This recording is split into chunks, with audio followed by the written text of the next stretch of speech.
É uma alegria apresentar esse precioso livro, Dignos de Cuidados. É a parte 2 de outro importante livro, valioso demais para que se perca. E Dignos de Cuidados é indispensável para quem ama a obra missionária e se propõe a cuidar bem dos seus missionários.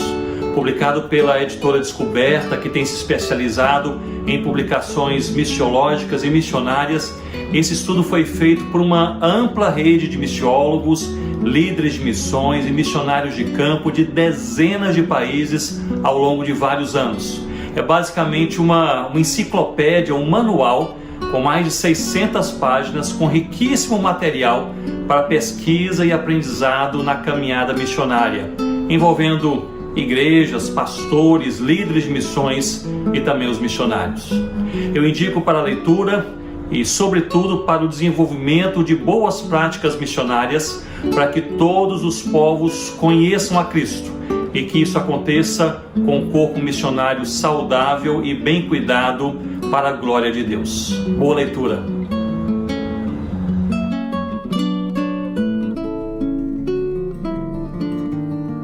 Este libro ha sido parte de mi búsqueda por más de 30 años para entender la perspectiva de la Biblia, de los discípulos de Cristo, especialmente Pablo, de la naturaleza de la iglesia misional, el pueblo de Dios llamados a ser pueblo misional. Existimos para las naciones y existimos para la misión de Dios. Y gracias a Dios, doy gracias a Dios que hemos podido sacar una nueva edición ya ampliada de este libro. Está ahora en, creo, 10 idiomas y muchos pastores me han dicho que les ha ayudado en la misión de su iglesia y de su congregación. Doy gracias a Dios por esta labor y por la publicación aqui em Brasil. Olá pessoal, eu sou Jairo de Oliveira e eu estou aqui para falar com vocês sobre esse livro aqui, Refugiados, Peregrinos e Forasteiros. Um livro que foi publicado pela editora Descoberta, um esforço conjunto que reuniu 10 autores para falarmos sobre a atual crise migratória mundial. Já há mais de 10 anos que os números da atual crise migratória mundial só aumentam. O desafio é cada vez maior para a nossa geração. E como Igreja do Senhor Jesus Cristo, precisamos responder a esse desafio. Então, esse livro vai ajudar vocês a compreenderem como ser sal e luz em tempos tão desafiadores como aqueles que vivemos no que diz respeito à crise migratória mundial. Portanto, recomendo a todos vocês a leitura de Refugiados, Peregrinos e Forasteiros. Olá, meu nome é Analzira Nascimento. Eu sou missionária da Junta de Missões Mundiais da Convenção Batista Brasileira. Eu trabalhei em Angola, África, por 17 anos durante a Guerra Civil. E quando eu voltei para o Brasil, assumi dentro da nossa missão, na Junta, a coordenação de um projeto que enviava jovens para trabalhar em equipes em diferentes regiões do mundo. Com essa bagagem de campo, faltava, entretanto, uma reflexão para interpretar e ressignificar essas vivências interculturais. Voltei então para a universidade para finalizar meu doutoramento e a pesquisa resultou nesta obra aqui. O livro mostra historicamente como nós chegamos ao paradigma dominante na prática missionária. Minha caminhada como educadora e profissional da saúde, trabalhando numa situação de conflito armado, me ajudou a constatar que nossos métodos, motivações, muitas vezes ainda reproduzem uma prática missionária colonialista. Quer dizer, em nossos encontros com o outro, na obsessão de cumprir uma agenda eclesiástica, cumprir metas, algumas vezes invisibilizamos o outro, Não conseguimos reconhecê-lo como sujeito e o reduzimos a objeto. Ou seja, o paradigma missionário evangélico de missão que predomina continua a reproduzir a mesma lógica colonialista eurocêntrica de dominação, que reforça a negação da identidade do outro e o reduz a objeto. Nossa motivação, algumas vezes, é cumprir os nossos próprios objetivos. O outro é visto como objeto, é apenas um alvo da missão, que mostra se alcançamos ou não os objetivos do nosso grupo. O livro tem sua relevância, porque em tempos de polarização extrema, há uma necessidade de pensar o mundo na perspectiva do outro.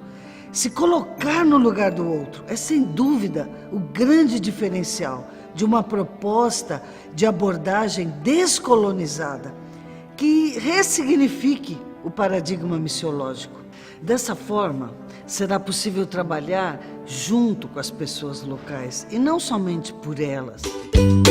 Criança, Igreja, Missão é um livro que traz para o leitor uma compreensão bem panorâmica e bem aprofundada também sobre a criança.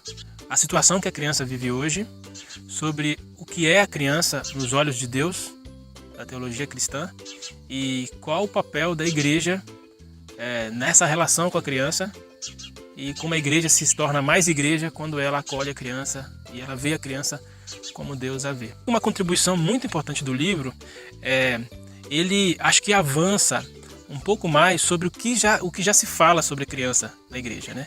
Normalmente, quando a gente estuda sobre a criança, a gente limita essa reflexão a o que a gente pode fazer pela criança. Essa maneira como a igreja lida com a criança, trata com a criança, nos parece que ainda é um apêndice da igreja. Não é um ministério que envolva todas as forças da igreja. Esse livro, ele diz pra gente que a gente pode se aprofundar mais no tema da criança. Há base bíblica para isso. Há prioridade no reino de Deus para isso. E quando a gente lê esse livro, a gente percebe que a criança nunca foi um apêndice no reino de Deus. Ela sempre foi um dos personagens que Deus usou para abençoar a igreja, para abençoar a sociedade. E mais ainda, o próprio Jesus usa a criança como uma metáfora espiritual para que a gente compreenda o reino de Deus. Nunca se teve tanta necessidade de compreender quem é a criança como se tem hoje. Principalmente pelas urgências que a gente percebe no mundo hoje. O mundo é um mundo perigoso para a criança. Sejam, por exemplo, crianças refugiadas, sejam crianças que são vítimas de abuso sexual, de exploração sexual, sejam crianças que são vítimas do próprio consumismo dos adultos. Então a criança é a primeira que sofre, porque ela é mais vulnerável e ela vive uma condição especial de desenvolvimento. Então é muito importante que a igreja enxergue a criança não como um adulto. A criança não é um adulto. E a igreja não deve transformar a criança num mini adulto. A igreja tem que entender quem é a criança no momento em que a criança está. Ela é, aos olhos de Deus, exatamente igual a um adulto, em termos de valores. Ela foi criada à imagem e semelhança de Deus. Mas em termos de desenvolvimento, a criança é especial. Ela precisa ter um olhar especial do adulto. E a igreja precisa aprender qual é esse olhar, à luz da vontade de Deus. E o livro também traz uma coisa muito importante, que eu acho que vai ser muito útil para os educadores. Ele conceitua, sistematiza o que significa um desenvolvimento integral da criança. Como a criança deve crescer integralmente. E isso ele explica, ele ensina, e é muito interessante para quem dá aula para as crianças, para quem cuida das crianças e para a liderança das igrejas locais. Olá, que alegria mais uma vez estar com você aqui através das nossas redes sociais da Junta de Missões Nacionais da Convenção Batista Brasileira. E hoje em especial passei aqui para compartilhar com você a grande bênção que tem sido a nossa livraria, a disponibilização de materiais, de livros, de estratégias estratégia de treinamento, de capacitação. Estamos aqui, na nossa linha da rede da Igreja Multiplicadora, vários livros que estão à sua disposição de toda a coleção da Igreja Multiplicadora, De Volta aos Princípios, Relacionamento Discipulador, Aprofundando Raízes, PGM, 8 Hábitos de um Líder de Pequeno Grupo Eficaz, Transformando Membros em Líderes, nossa série da Escola Bíblica, Evangelização Discipuladora de Crianças, Multiplicando Discípulos, Supervisão, nosso querido pastor David Platt, Igreja Radical, a série aqui extraordinária que é Vivendo os Princípios e os nossos módulos da Escola Bíblica Discipuladora. Para nós é uma grande bênção poder servir a sua igreja, servir você e através de todo este material à sua disposição.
Olá, sejam muito bem-vindos ao Congresso Missiológico da ABBET. O tema deste ano fala sobre o pilar essencial na capacitação de líderes contemporâneos. Serão 2 dias de reflexão e muito aprendizado, com especialistas que atuam no contexto missionário por todo o mundo. Fique atento, porque já vai começar. Quero agradecer a todos os participantes do nosso 4º Congresso Missiológico da ABBET. Esse congresso é uma parceria entre as nossas 2 juntas missionárias, Missões Mundiais e Missões Nacionais. Quero agradecer aos nossos 2 diretores, pastor Fernando Brandão e pastor João Marcos, por nos ajudarem neste grande empreendimento. Também agradeço as 2 equipes das nossas juntas que nos dão condições de realizarmos este evento com qualidade, profissionalismo e muito amor. Muito obrigado para as 2 equipes. Que Deus esteja abençoando vocês. O nosso tema será Missiologia, o pilar essencial na capacitação de líderes contemporâneos. Um assunto que realmente nos empolga. Vivemos tempo que precisamos ser capacitados. Isto deve ser algo que se reproduza continuamente em nossas vidas. E nesse congresso nós teremos o privilégio, meus queridos irmãos, de sermos abençoados por grandes preletores, homens e mulheres de Deus. Pessoas comprometidas com a palavra, com a missão. Nós teremos as oficinas com preletores nacionais e internacionais, pessoas qualificadas, pessoas que convivem em todo o tempo com missões. Isso certamente favorece a eles um conhecimento bem mais amplo do que aquele que nós temos. Eu creio que a esta altura todos já estão com as suas oficinas escolhidas. Aproveitem, porque certamente os nossos preletores serão usados por Deus e darão o melhor deles para que nós sejamos abençoados. Querido congressista, que esse tempo seja um tempo de renovo para todos nós. Que a bênção de Deus esteja sobre cada um de nós. Mesmo sendo um evento à distância, eu não tenho dúvida que nós estaremos bem próximos, porque nós receberemos do Senhor informações e materiais que certamente nos aproximarão. Obrigado às nossas juntas por possibilitarem que levemos às nossas salas de aula o conhecimento do que está acontecendo no mundo missionário. Certamente isso nos fará caminhar mais conhecedores de missiologia, mas também daquilo que acontece efetivamente nos campos missionários. E certamente, meus queridos, nós poderemos caminhar juntos e mais próximos à Abibete e às juntas. E as nossas casas de ensino teológico poderão ter em suas salas de aula aquilo que nós necessitamos para que motivemos os alunos e aqueles que estão sendo preparados, capacitados pelas instituições de ensino teológico para devolvermos às suas igrejas.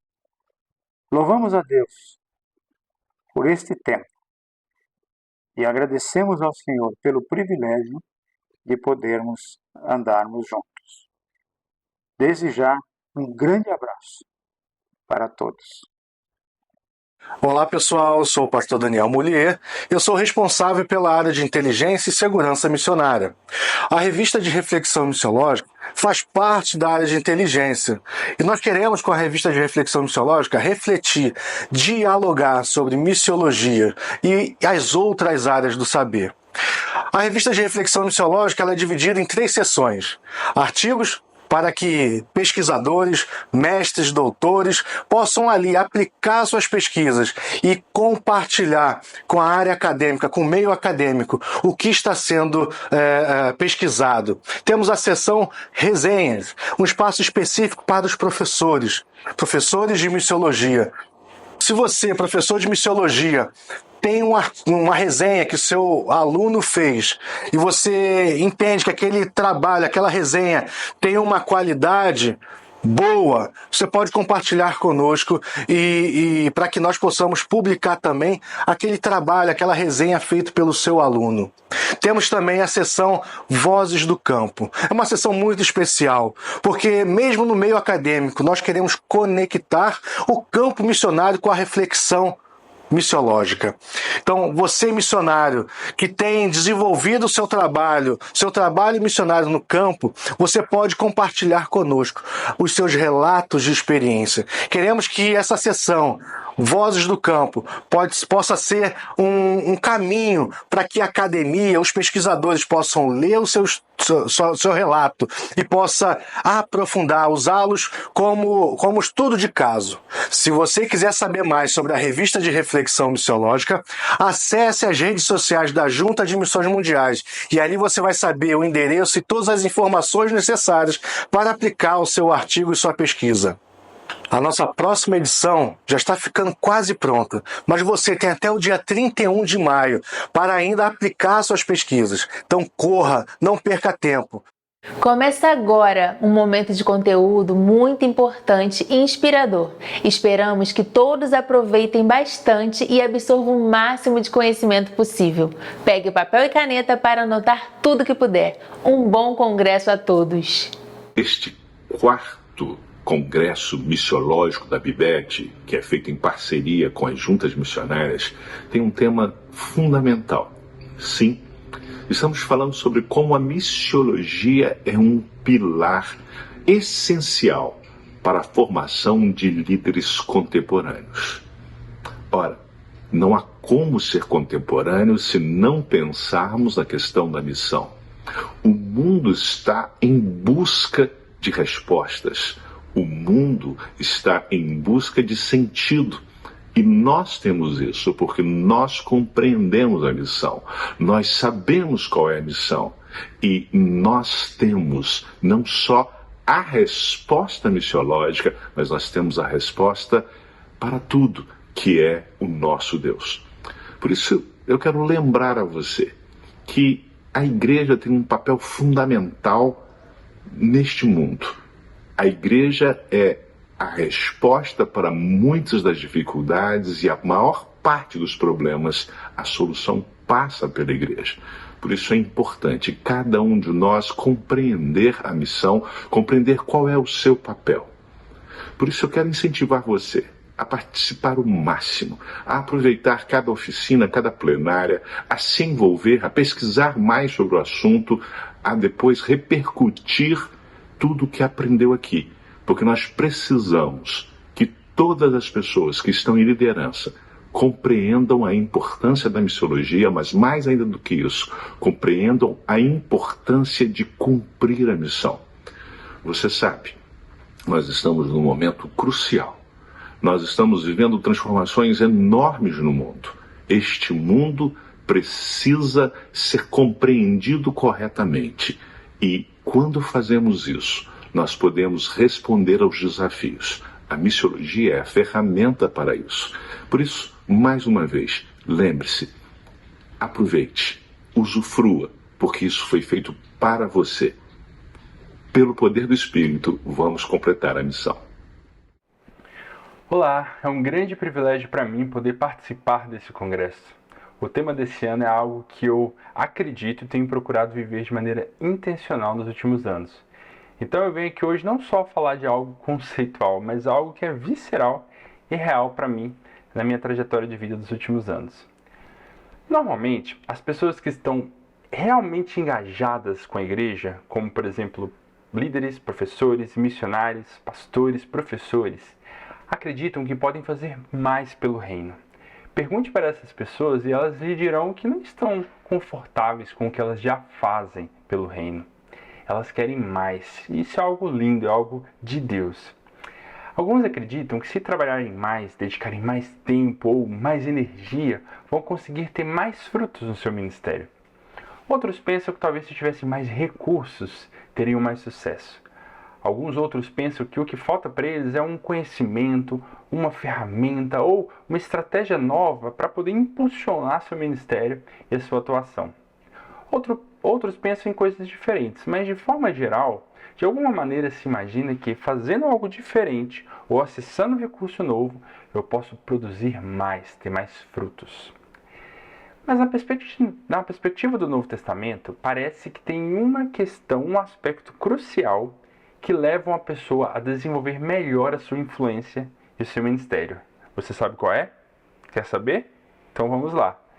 Para dar essa resposta, eu quero usar a Bíblia, que tem essa resposta para mim em vários trechos, em toda a sua forma de descrever o que é o desenvolvimento ministerial. Mas como base para a nossa conversa de hoje, eu quero destacar dois textos. Um que é a segunda carta de Timóteo e alguns trechos da primeira carta, e também o livro de Efésios, um trechinho do livro de Efésios. Vamos começar então por Timóteo. Quando a gente ouve falar de Timóteo, muitos de nós pensamos em uma pessoa jovem, certo? A gente aprende na escola bíblica dominical que Timóteo era jovem e aprendeu tudo de Paulo. Entretanto, quando Paulo escreve a segunda carta para Timóteo, ele não era tão novinho assim mais e muito menos novo na fé. Ele era uma espécie de representante de Paulo nas igrejas plantadas. ele era um grande líder reconhecido na igreja daquela época. Pois bem, Paulo envia essa carta para Timóteo dando algumas recomendações. E tudo que ele falou era muito importante, porque pouco tempo depois Paulo seria morto pelo Império Romano. Naquela época não dava para fazer uma reunião por Zoom ou ligação. Então ele teve que escrever para ele. Mas veja que Paulo não ficou tratando de assuntos gerenciais ou detalhes eclesiológicos com Timóteo. Qual foi o foco da fala de Paulo? A própria vida de Timóteo. O seu desenvolvimento pessoal e espiritual. Como ele poderia ser um discípulo melhor de Jesus. Como ele poderia ser um líder melhor. Com Timóteo se desenvolvendo, naturalmente, os líderes de Timóteo também se desenvolveriam. Esse foi o pensamento de Paulo. Por isso ele conclama Timóteo a se fortificar ainda mais na graça de Cristo, a não ficar desatento com coisas inúteis, não ficar brigando com as pessoas, a buscar a pureza e várias outras coisas mais. Talvez se Timóteo fosse orgulhoso, ele poderia até se ofender com Paulo, ou lembrando de coisas tão básicas. Mas Timóteo era um verdadeiro discípulo de Jesus e sabia que nós sempre estamos lutando no básico. Ele provavelmente não se ofendeu. Paulo sabia que o avanço no reino, na região que Timóteo liderava, dependia do crescimento da vida de Timóteo. A chave para aumentar o potencial da minha influência tem a ver com transformar a mim mesmo. Tudo começa comigo. Antes, na primeira carta a Timóteo, capítulo 1, Paulo dá algumas recomendações a Timóteo, como, por exemplo, seja um exemplo nos fiéis na palavra, no procedimento, no amor, na pureza, na fé e outras coisas mais. E depois ele diz assim no versículo 15, seja diligente nessas coisas. Dedique-se inteiramente a elas para que todos vejam o seu progresso. Atente bem para a sua própria vida e para a doutrina, perseverando nesses deveres, pois fazendo isso você salvará tanto a si mesmo quanto aos que o ouvem. Olha que interessante. Eu tenho que ser um exemplo, me dedicar inteiramente ao meu próprio relacionamento com Deus e com os outros. Tudo isso a ponto das pessoas verem o meu progresso, ou seja, que eu continuo me desenvolvendo. Eu não parei. Eu não estou mais no mesmo nível de um ano atrás ou um mês atrás. Eu estou crescendo. Quem convive comigo está percebendo. Eu estou um pouquinho mais parecido com Jesus, apesar de lutas, desafios e dificuldades na vida. Além disso, Paulo diz, atente bem para a sua própria vida. Porque o que adianta trabalhar minha influência se eu não vivo o que eu prego, se as pessoas não verão na minha própria vida o que eu estou dizendo, reverberando. Quando eu faço isso, Paulo diz, você salvará tanto a si mesmo quanto aos que o ouvem. Então Paulo diz que o meu progresso na caminhada com Deus vai gerar salvação em outras pessoas. Como eu levo mais pessoas para Jesus? Como mais pessoas são alcançadas pelo meu ministério? A resposta está nesse trecho. Atentando para mim mesmo e crescendo no meu relacionamento com Deus. E quando a gente volta para a segunda carta a Timóteo, alguns anos depois, nós vemos Paulo ainda focado em desenvolver o líder Timóteo, consciente de que se ele se desenvolver ainda mais a igreja como um todo também vai ganhar, vai crescer. Certa vez eu tive uma experiência de discipular uma pessoa e eu percebi que o meu discípulo era muito vaidoso e eu não sabia muito bem como lidar com isso. Eu pensava que se eu falasse com ele que ele era vaidoso logo de cara, talvez eu perdesse meu relacionamento com ele. Como eu não sabia muito bem o que fazer ou como agir, eu pedi a ajuda de um mentor que me disse que era importante eu falar de mim mesmo, do quanto eu também enfrentava aquele pecado que meu discípulo enfrentava. Assim meu discípulo poderia me observar e quem sabe ser tocado pelo Espírito com a minha história. Eu aceitei a proposta do meu mentor e comecei a citar para o meu discípulo coisas do passado de quando eu tive algumas atitudes vaidosas. Mas não fez a menor diferença, não mudou nada, porque era tudo coisa do passado. O meu mentor me alertou, Thiago, você precisa dizer o que Deus está fazendo na sua vida agora. Não somente o que ele fez há 10 anos atrás. As pessoas querem ver transformação hoje, progresso hoje, não uma história antiga. Lembra o que Paulo falou? Para que todos vejam o meu progresso. Essa é a chave. Então eu decidi no meu relacionamento com aquele discípulo trabalhar em olhar para mim mesmo naquela semana e perceber se eu tinha ainda alguma atitude vaidosa, né? E por fazer isso intencionalmente, prestando atenção em mim mesmo, eu comecei a perceber que sim, tinha algumas atitudes vaidosas no meu coração que eu não estava atento a elas. E no momento que eu comecei a compartilhar com o meu discípulo essas minhas dúvidas, meus pecados, tudo mudou. Ele também começou a olhar para si mesmo e a partir da minha vida ele percebeu que ele também era vaidoso. No final das contas, eu fui transformado em primeiro lugar. E pela graça de Deus, o meu discípulo também foi transformado. A chave para a transformação, então, começa em mim. E o tema dessa palestra é confirmado por tudo isso que estamos falando. O convite à transformação pessoal é a resposta para influenciar outras pessoas, gerar mais discípulos e líderes no reino de Deus. Então, na verdade, eu preciso começar a trabalhar na minha própria vida. E isso também é confirmado pelo outro texto que eu gostaria que a gente conversasse sobre ele agora, que é o livro de Efésios, capítulo 4, versículos 11 a 13. Mas eu queria começar analisando esse texto pelo final, o versículo 13. O versículo 13 diz o seguinte: até que todos alcancemos a unidade da fé e do conhecimento do Filho de Deus e cheguemos à maturidade, atingindo a medida da plenitude de Cristo. O nosso alvo como discípulos de Jesus é chegar à altura de Cristo, sermos maduros ao ponto de sermos como Jesus. Isso é o que a gente persegue. Então esse texto confirma o que estamos falando sobre qual deve ser o nosso alvo prioritário, nossa própria transformação em relação a Jesus. Esse é o nosso foco. Agora, o que a gente faz enquanto estamos nessa trajetória de transformação operada pelo Espírito? A gente só foca na gente mesmo, para a nossa própria transformação? Não, pelo contrário. A gente convoca outros caminhantes para essa mesma jornada. Influenciamos outras pessoas para também serem alcançadas, que foi o que Paulo deixou claro para Timóteo em suas cartas. Esse é o nosso convite. Nesse convite de sermos transformados, nós também levamos transformação para outras pessoas. E aí veja só os versículos 11 e 12 desse mesmo capítulo.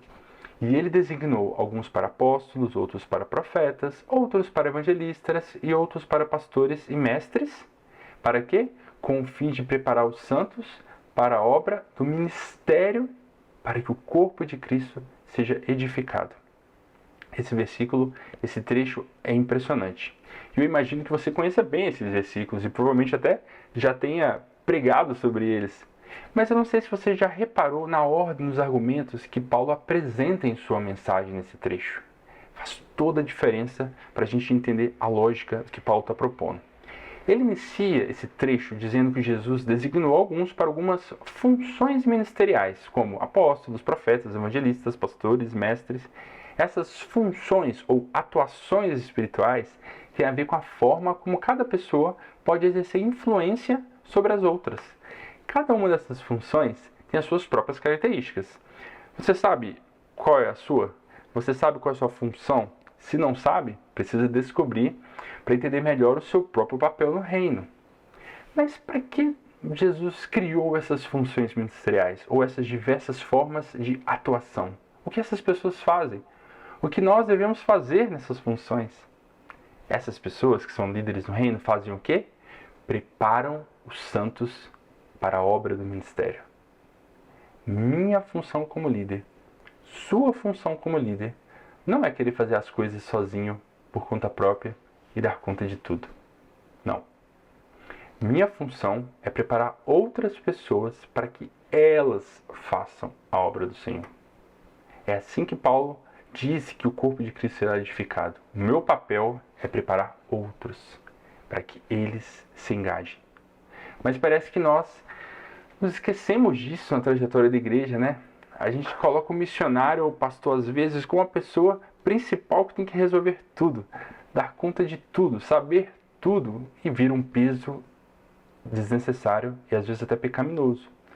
Nosso papel é discipular, capacitar, treinar, mobilizar outras pessoas para que elas sejam engajadas e preparadas. Assim, elas estarão prontas para levar o corpo de Cristo a ser expandido aqui na Terra.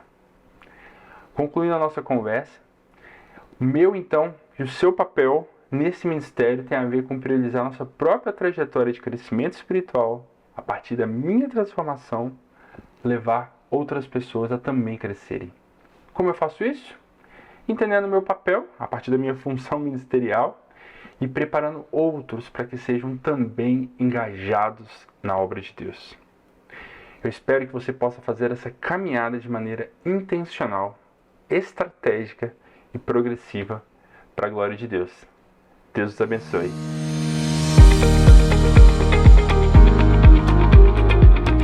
Boa noite, caros irmãos. Mais uma vez aqui no Congresso da Bibete, que alegria, não? Que prazer, vocês estão gostando, o que estão achando do nosso congresso? E mais uma vez aqui no Missiologados, trazemos para você uma entrevista. Estamos aqui na cidade do Ambo, em Angola, e que alegria, né? Brasil, Angola, muito a ver. E eu convidei hoje para a nossa entrevista o pastor Jesus Coragem, que é nosso aluno do mestrado aqui no Ambo. Viemos para dar aulas e aproveitamos, não podia perder essa oportunidade, né, pastor Jesus? Sim. E você quer saudar nossos Sim, congressistas? Eu saúdo a todos os irmãos com a bendita paz do Senhor Jesus Cristo. É um grande prazer desde já estar falando aos irmãos e ao mesmo tempo uma grande responsabilidade. Nessa entrevista abordaremos situações relacionadas com os desafios da liderança em Angola em particular. Então é um grande prazer, sintam-se saudados com a energia de Angola. Que bom, pastor Jesus. E Sim. o nosso congresso esse ano está falando de lideranças. E aqui em Angola eu vejo que também temos muitos desafios aqui. Para a formação de lideranças, capacitação de liderança. E eu escuto aí nos corredores, né? Muitos clamores de vocês, desafios. Fala pra gente um dos desafios assim que nós poderíamos começar a nossa conversa. Qual você destacaria? Depois podemos falar de outros. Pois, realmente, a questão da formação de liderança é uma preocupação a nível de Angola. A igreja angolana está crescendo, mas em contrapartida ela sente já a necessidade de aperfeiçoar a sua liderança para dar melhores respostas em seu entorno. Então eu começaria por dizer que o primeiro grande desafio da igreja angolana é rever o seu paradigma de missão.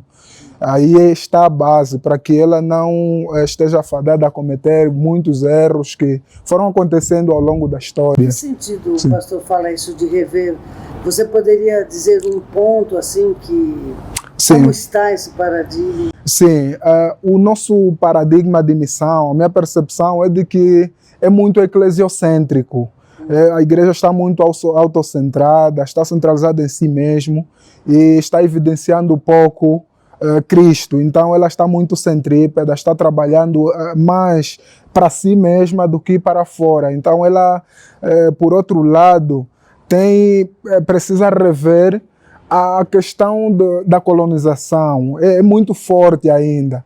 Então ela chega diabolizando muitas vezes as suas práticas culturais locais e entende que o que está vindo de fora é que é necessariamente o melhor. Então nós, quando usamos o nosso batuque nos nossos cultos, a gente começa fazendo uma separação, dando a ideia de que a música estrangeira é muito mais sacra e a nossa música está muito ligada com o misticismo. Então esse é um problema que nós precisamos rever com urgência, porque a nossa cultura ela é rica e tem muitos aspectos positivos que não entram em choque com a palavra de Deus, mas a ideia da colonização ainda está muito presente e a gente acaba fazendo essa dicotomia, diabolizando o que é nosso e supervalorizando o que é externo.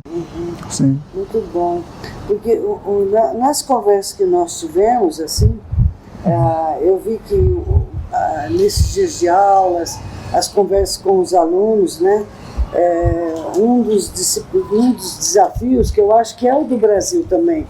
Eu lá no Brasil tenho falado muito nos congressos e com a juventude sobre a importância da formação, de passar nosso legado, a importância do discipulado, a importância de preparar novas gerações. Você podia falar um pouco sobre isso? O que vocês querem dizer com essa coisa de...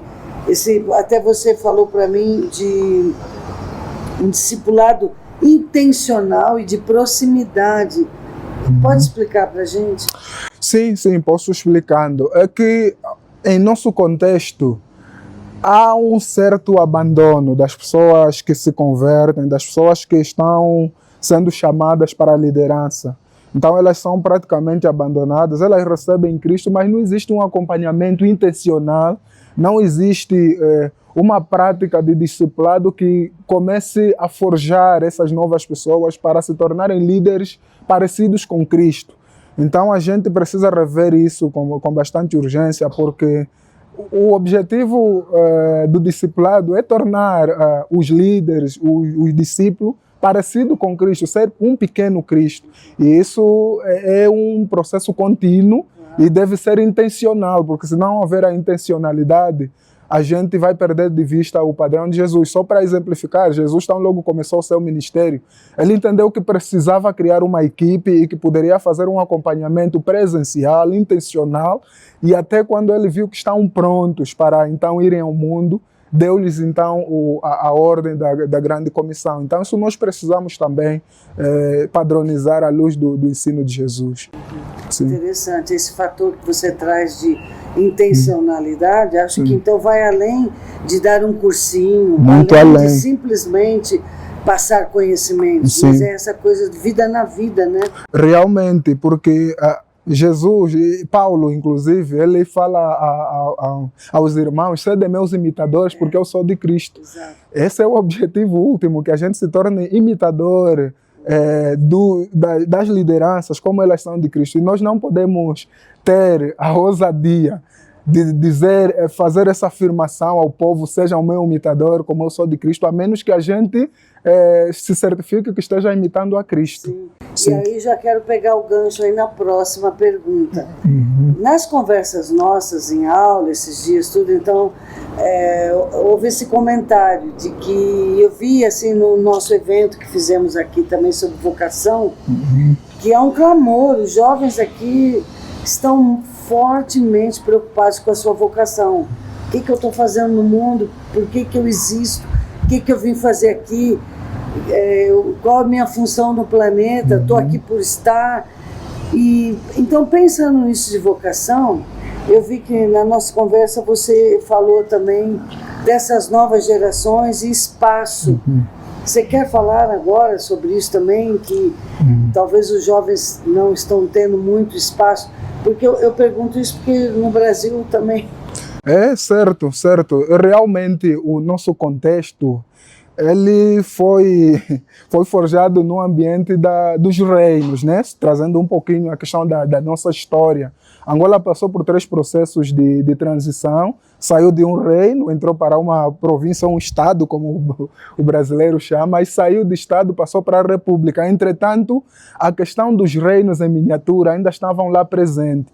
E essa ideia de uma pastoralidade monárquica ainda é muito forte, permitam-me o termo. Pastoralidade monárquica. Exatamente. Então, os líderes, de certa maneira, eles querem ficar, permitam-me o termo e com todo respeito, querem ficar no trono para sempre, não querem abrir espaço para novos jovens. E os jovens estão sentindo esse chamado forte para servir, mas aqui tá forte, muito forte. E eles encontram grandes barreiras. A liderança, algumas vezes, parece-me que tem medo de que os seus discípulos entrem em evidência, mas é exatamente isso que Jesus ensinou. Ele disse que vocês fariam mais do que eu como mestre. Então os nossos mestres, a nossa liderança angolana, ela precisa dar mais espaço para a juventude. E isso não é só num aspecto religioso, até num aspecto político. As pessoas nem têm, muitas vezes, mais condições de estar aí para pastorear, e eles não passam o cajado. Precisam transvisionar, chamar mais jovem para andar por perto, aquilo que a gente falou sobre o discipulado intencional, andar por perto, para depois deixar uma liderança firmada na palavra de Deus e que impacte o seu entorno. Sim. E eu achei interessante que na nossa conversa preparatória, você falou sobre a importância de líderes pacificadores. De uma cultura de paz, poderíamos dizer assim, que a gente precisaria trabalhar por uma cultura de paz. como eu não vivo aqui em Angola mais, né, eu estou longe há muito tempo, pediria para você explicar para a gente um pouquinho. Sim, a cultura de paz que eu trago nessa reflexão é que existe um ambiente de muita polarização em nosso país.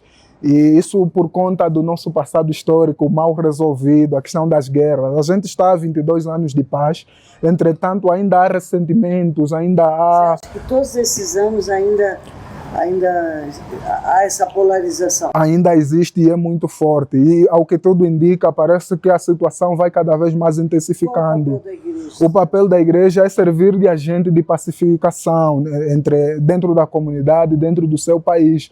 Porque a gente aqui está muito polarizado. Por exemplo, eu sou do partido A, eu sou do partido B. E quando entramos em visões antagônicas, a gente esquece que somos irmãos, a gente esquece que a irmandade está acima de tudo. E isso, a gente precisa rever isso e precisamos ser voz profética, não estar do lado de A ou estar do lado do B. A gente precisa trabalhar no sentido de puxar os dois lados e dizer o Evangelho nos ensina a vivermos como irmãos, apesar das nossas diferenças. A gente não precisa usar o jogo da culpa quando algo dá errado, o partido A é que está errado, ou o partido B que está errado. Precisamos estar unidos, isso falta muito em nosso contexto.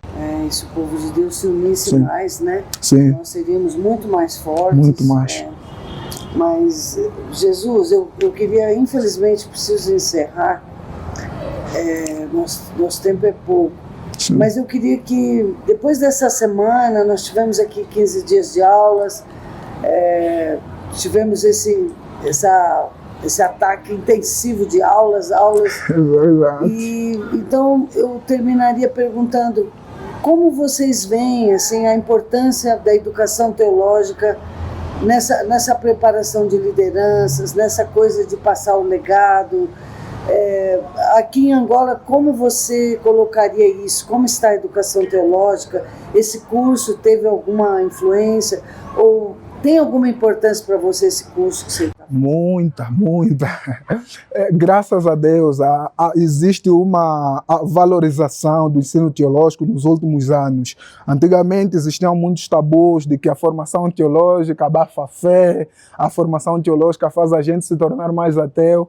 Mas pronto, é crítica de pessoas que se calhar ainda não passaram por isso, ou talvez viram outras pessoas que não estavam realmente comprometidas na missão e tiveram os seus desvios. Mas o que se vê hoje é que a gente está muito mais preocupado em se capacitar para melhor servir a Deus. A verdade é que a gente pode servir a Deus mesmo sem passar pelo seminário, mas você teria um passo meio andado se capacitar, porque a gente, quando olha ao longo da Bíblia, Deus chamou pessoas que passaram no processo das casas de profetas. Deus chamou Paulo, mas Paulo era alguém que tinha um histórico de formação muito profunda. Deus chamou Moisés, e Moisés também era alguém que, quando olhamos para o seu histórico, ele passou nas mãos de Faraó. Daniel foi chamado por Deus. Todos esses tiveram uma capacitação de Deus para que pudessem servir melhor, e nós vemos os resultados da vida dele. Então aqui, graças a Deus, pelo curso do mestrado, do programa de mestrado em missiologia, eu tenho plena certeza que a igreja angolana não será a mesma com esse curso. Tenho a plena certeza, não tenho a menor dúvida, porque a gente veio para esse curso com certos preconceitos, reduziu a missão, mas quando a gente chegou aqui, a gente foi desconstruído, literalmente. A gente percebeu que a missão é muito mais abrangente do que aquela caixinha onde a gente estava submetida. Então, os cursos de teologia, a missiologia precisa ser trazida em evidência nos últimos tempos, porque a igreja precisa compreender o seu papel.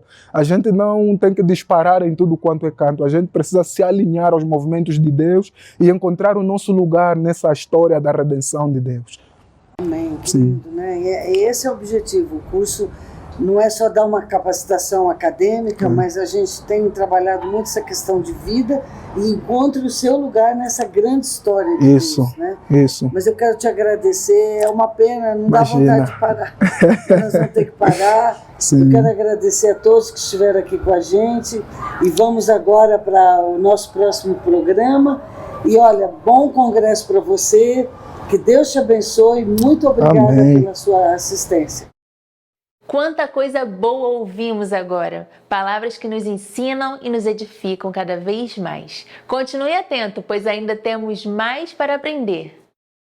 Amados queridos irmãos, líderes, pastores, liderança da ABBET, missões nacionais, missões mundiais, alunos dos nossos seminários, professores que participam desta conferência, desse tema tão maravilhoso que é missiologia, um pilar essencial na capacitação de líderes contemporâneos, visão missionária, visão de reino, fazer a obra do Senhor, desenvolver e formar líderes com esta visão de missiologia, com uma visão missionária integrada com a palavra de Deus, com o avanço da igreja no cumprimento da missão de fazer discípulos. A minha palavra nesta conferência, ela se baseia em Atos 1:8, a visão do Senhor Jesus para os discípulos, para a sua igreja, para os líderes, a visão de que todos precisam ser alcançados em todos os lugares. Vocês receberão poder ao descer sobre vocês o Espírito Santo, e vocês serão minhas testemunhas em todos os lugares, de Jerusalém até os confins da terra. O que nós percebemos nesta visão do Senhor Jesus é que todos precisam ser alcançados em todos os lugares deste planeta, alcançados com o testemunho do Evangelho, das boas novas, da salvação em Cristo Jesus. E como? Na total dependência do poder do Espírito Santo, pois o Espírito Santo é o líder da obra missionária, do trabalho missionário, de todo o movimento missionário. Ele lidera a igreja, ele lidera o avanço, o trabalho missionário, ele chama pessoas, ele vocaciona pessoas, e é ele mesmo que quer que todos sejam alcançados. A gente precisa entender essa visão de missões, essa visão de alcance, de dimensão que o Senhor Jesus trouxe para a sua igreja. Até onde vai a visão missionária do Senhor Jesus para a sua igreja? Qual a dimensão da visão missionária do Senhor Jesus para a sua igreja? Está em Atos 1:8. A dimensão é que todos sejam alcançados em todos os lugares. E eu quero chamar a sua atenção para esse momento que a gente vive na história da humanidade. A importância do Sul Global. Tenho conversado com líderes de missões, líderes de igrejas, de convenções, de vários países, de vários continentes, nas reuniões que temos na Aliança Batista Mundial, encontro de missões que tivemos recentemente com 76 líderes, 330 líderes de 76 países. Tivemos um encontro na Ásia com líderes de vários países, líderes de missões, compartilhando. Tive o privilégio de participar com alguns líderes aqui do Brasil deste evento recentemente na Ásia, com líderes de vários países. E uma das coisas que tem sido ressaltada sempre é que o Sul Global tem uma grande responsabilidade missionária neste momento na história. E o Sul Global compreende a Ásia, a África, a América do Sul. E aí eu quero chegar no Brasil, a responsabilidade missionária dos batistas brasileiros, especificamente dos evangélicos, da Igreja Evangélica Brasileira, a sua responsabilidade missionária, que passa por uma maturidade na liderança, que passa por mais vocacionados, que passa pela necessidade de formação de líderes globais. E é nesse ponto que eu quero estabelecer com vocês um diálogo, uma reflexão com base nesse pilar essencial para formarmos líderes nas nossas instituições, líderes globais, líderes com a visão de Atos 1:8, líderes com a perspectiva desta dimensão. Nós, brasileiros, batistas brasileiros especificamente, me dirigindo aos batistas, à ABBET, aos nossos seminários, nós temos uma grande responsabilidade nesse momento, com aqueles alunos que estão todos os dias estudando conosco nas nossas instituições. A responsabilidade de formar líderes globais, líderes com visão global, líderes que se desenvolvam em outros idiomas, como o espanhol para a América Latina, no inglês para conversar e articular com outras nações, preparar líderes com uma visão de reino global, não apenas um pastor, um líder para o seu contexto apenas, limitado à realidade ali da sua igreja, pensando somente no progresso da sua igreja local, mas líderes com uma visão que vai além do seu bairro, da sua cidade, do seu estado, do seu país, uma visão mundial, uma visão de um líder global. Eu hoje tenho colocado para os seminários que estou representando, dirigindo interinamente, eu tenho colocado para as lideranças dos nossos seminários a importância de nós trabalharmos no nosso planejamento, nos nossos currículos, essa perspectiva de uma visão de formação de líderes globais, com ênfase num alcance global, numa maturidade da igreja brasileira para liderar missões no mundo. É isso aí. Líderes com essa maturidade, para nós termos igrejas com esta maturidade de cooperação, de envolvimento, para abençoarmos o mundo, o Brasil liderando o movimento missionário mundial. Isso é extraordinário, mas para isso nós precisamos de líderes. O Espírito de Deus está nos chamando nós batistas brasileiros para liderar a evangelização mundial. O Espírito de Deus está nos dando oportunidade para as igrejas batistas liderarem a evangelização mundial, esse movimento missionário todo que a gente tem contemplado. Quem estuda a história de missões, a história da igreja, sabe desse movimento missionário que é liderado pelo Espírito Santo, passa pela Europa, passa pela América do Norte, tem chegado aqui à América do Sul. Outro dia, meus irmãos, nós batistas eram poucas igrejas, poucos membros. Hoje somos milhões, milhares e milhares de igrejas, vários seminários, colégios. Deus nos deu recursos, irmãos, maravilhosos, e principalmente recursos humanos, homens e mulheres vocacionados para a obra missionária, para o trabalho missionário, vocacionados para as nossas casas, gente que doa a sua vida, põe o seu coração para fazer a obra, o trabalho do Senhor. Olha quantos jovens nós temos em missões nacionais, são mais de 700 agora nos campos missionários, ou como radical, ou missionário em formação, estão em vários contextos, que vai da Amazônia ao sul do Brasil, a Cristolândia, vai a vários contextos como o Sertão, jovens que estão se doando. O movimento de vocacionados no Brasil hoje é lindo. Pastores, líderes, atentem para isso, líderes de seminários, atentem para isso. E a nossa responsabilidade para formar esta nova geração de líderes contemporâneos, dinâmicos, empreendedores, visionários, na total dependência do poder de Deus, articulados, com boa comunicação, fundamentados na palavra de Deus, com boa teologia, fundamentados nos princípios bíblicos, líderes preparados para desenvolver outros líderes, formar outros líderes em outros contextos transculturais. A importância de desenvolver líderes com esta visão transcultural, visão global, dentro dos contextos dos nossos seminários, ter a oportunidade de expor os nossos jovens estudantes a esses contextos transculturais. Seja nos intercâmbios, nas viagens missionárias, seja no convite para palestrar, seja no convite para leituras, vários outros enfoques em conferências nós podemos ter, dando oportunidade para essa visão ampla. E graças a Deus, irmãos, nós temos uma junta missionária extraordinária, que é a Junta de Missões Mundiais, uma das maiores forças missionárias do mundo. Os nossos queridos missionários, liderados aí pelo pastor João Marcos, Missões Mundiais, uma força missionária reconhecida fora do Brasil, reconhecida mundialmente, um trabalho lindo.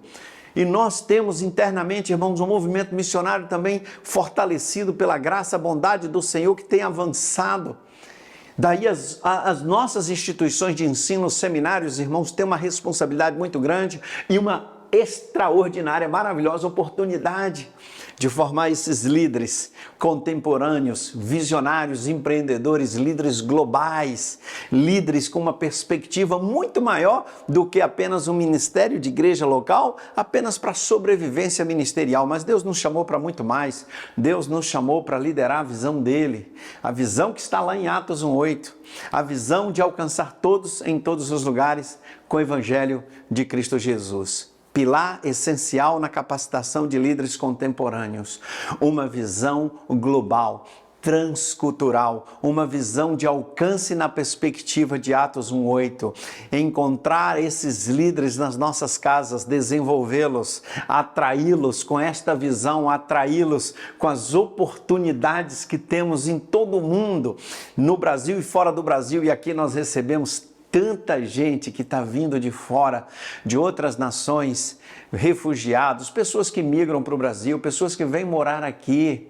Irmãos, que oportunidades nós temos. E uma outra força, aqueles brasileiros que estão indo morar fora, aqueles brasileiros que estão se deslocando, irmãos e irmãs das nossas igrejas que mudam por vários fatores, principalmente de trabalho, de estudo. A gente tem uma igreja madura, líderes maduros que preparem os seus membros para que onde eles estiverem, ali eles sejam testemunhas, proclamadores do Evangelho de Cristo Jesus. Esse movimento, esse fluxo migratório de brasileiros, fluxo migratório de estrangeiros para o Brasil, irmãos, isso é uma grande oportunidade missionária. Agora, nós precisamos ter líderes com visão global.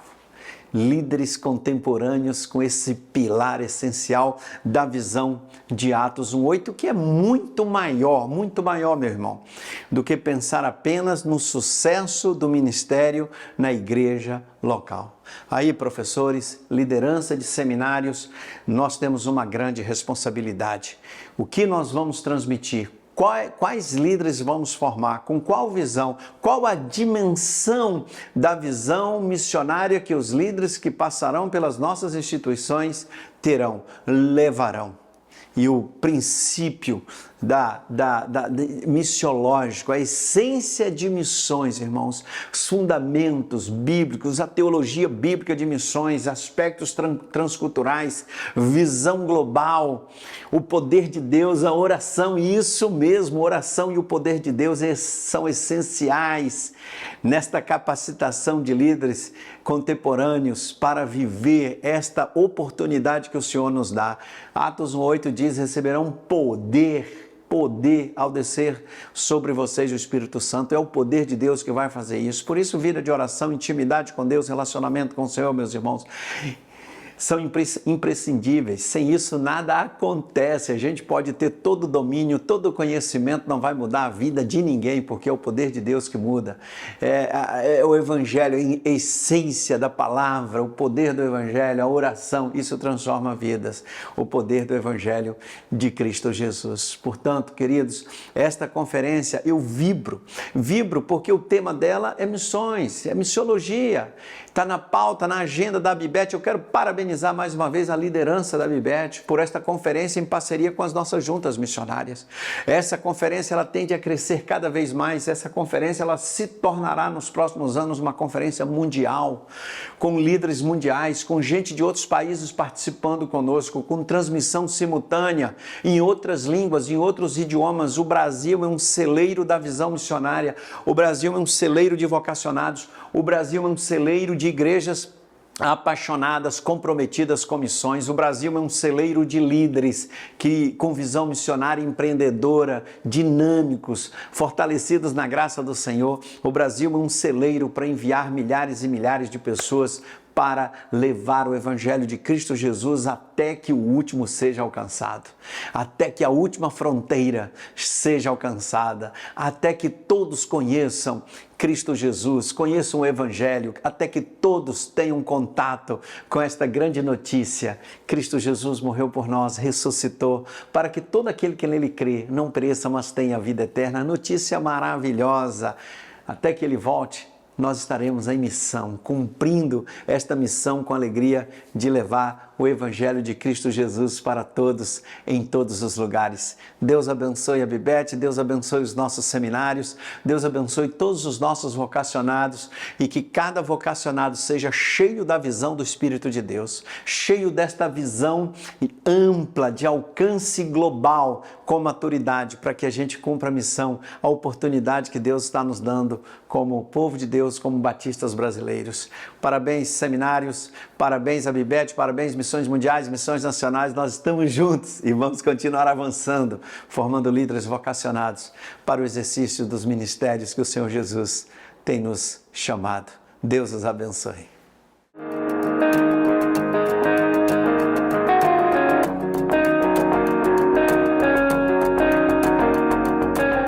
Missional é uma nova nomenclatura que veio para ficar. E ela veio para se referir ao compromisso missionário da igreja dentro do seu ambiente local. Hoje em dia começa a usar missionário cada vez mais para se referir ao seu ministério um pouco mais longe. Mas missional tem essa conotação de como se transformar em uma instituição que faz um impacto onde ela está.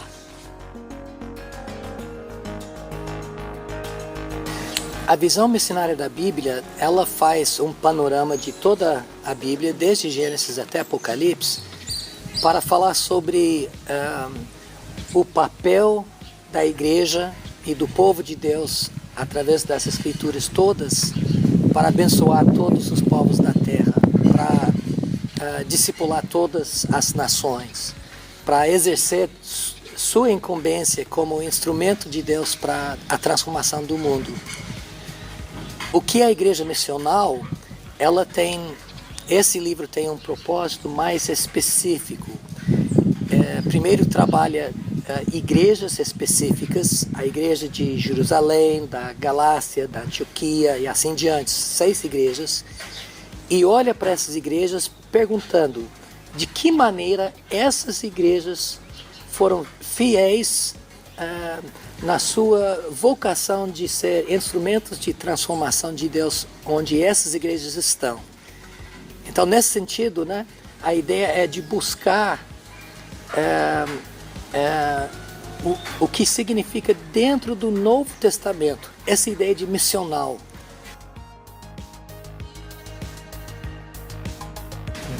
Existem alguns livros já que tratam do assunto, só que o assunto é tratado mais a partir de reflexões mais contemporâneas, pensando como é que é o nosso mundo hoje, sugere diversas estratégias. Tem um livro que trata até a questão bíblica, mas ela é mais ampla. Esse é o único que eu conheço que trata a partir de estudos de caso no Novo Testamento. Então ele é bem palpável, é uma maneira de comparar a sua igreja com a ação das igrejas do Novo Testamento e ver o que essas igrejas têm em comum.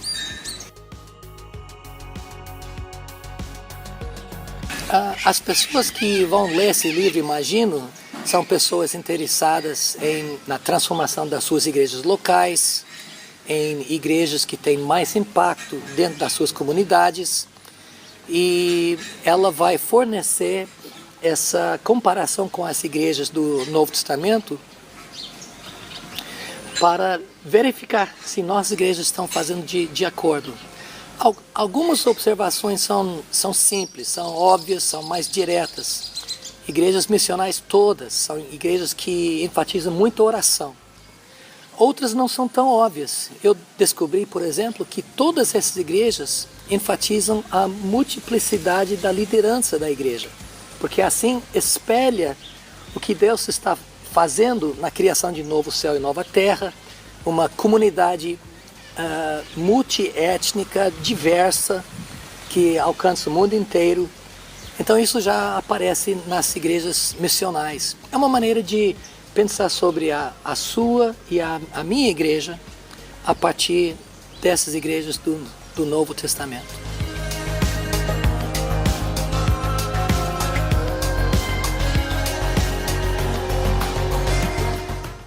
Chegamos ao final do congresso de hoje. Para todos que se inscreveram, acesse o e-mail para receber as informações sobre as oficinas. Em caso de dúvidas, entre em contato com o e-mail reflexão.missiologica@jmm.org.br. Aproveite as oficinas e até amanhã!